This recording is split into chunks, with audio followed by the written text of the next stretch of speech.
morning, I'm Eric Franke. Today on For the Record, what's on your ballot, Wisconsin? Voters will go to the polls in just over 2 weeks for the spring election, one that focuses mostly on local races, city, mayoral, city council races, school boards, and school referenda. This year, voters will also decide on who will be the next state superintendent of public instruction, Deborah Kerr or Jill Underly. And in one partisan race, voters in the 13th Senate District, which ranges from eastern Dane County up to Horicon, will choose someone to fill the seat vacated by Scott Fitzgerald. Either Republican John Jagler, Democrat Melissa Winker, or two independents, Spencer Zimmerman and Ben Schmitz.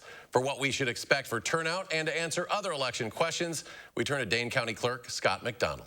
Well, it has been a wild year. We're a little more than a year now since this whole thing started in terms of the pandemic. And when you look back at that presidential election and a lot of, you know, whether it's a business or us learning how to do interviews in the media differently, how has this changed? You know, I think voters have gotten much more used to voting absentee and also using the My Vote website. You know, we've been trying to promote that website as a way to track your ballot, find your polling place.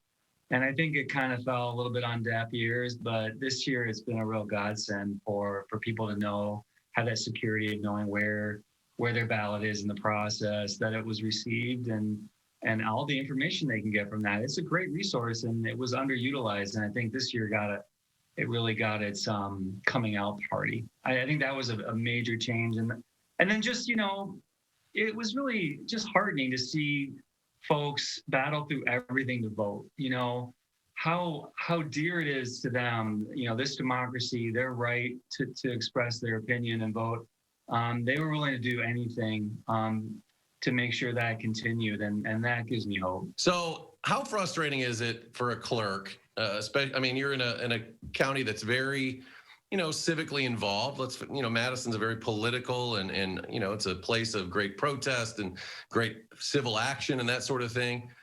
And then you see lawmakers trying to almost do anything they can to make it more difficult to vote when it's so hard. You know, when the insurrection happened and there was that moment of time afterwards where you saw a lot of Republicans seeming to acknowledge the problem and back away from the big lie. And the most discouraging thing that's happened since then is they've re-embraced it across the country, and certainly here at the Capitol. They've doubled down on the lie that there's all this fraud, that absentee voting is full of fraud. That's a lie.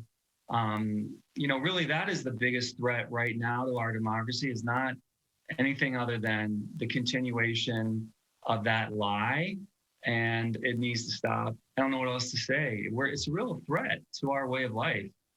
You know, this is something you might see in a country that's, you know, struggling with their democracy, and I don't know what to say about it.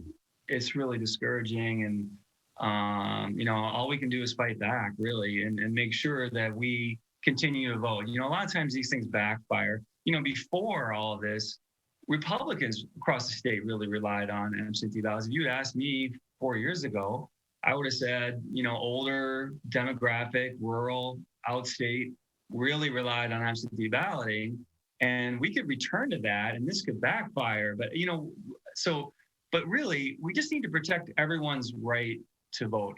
And then you win on your ideas. You know, you come up with new ideas, you come up with ways to market it, and you can win. You even saw that with Trump doing better with Hispanic voters in Florida and other places.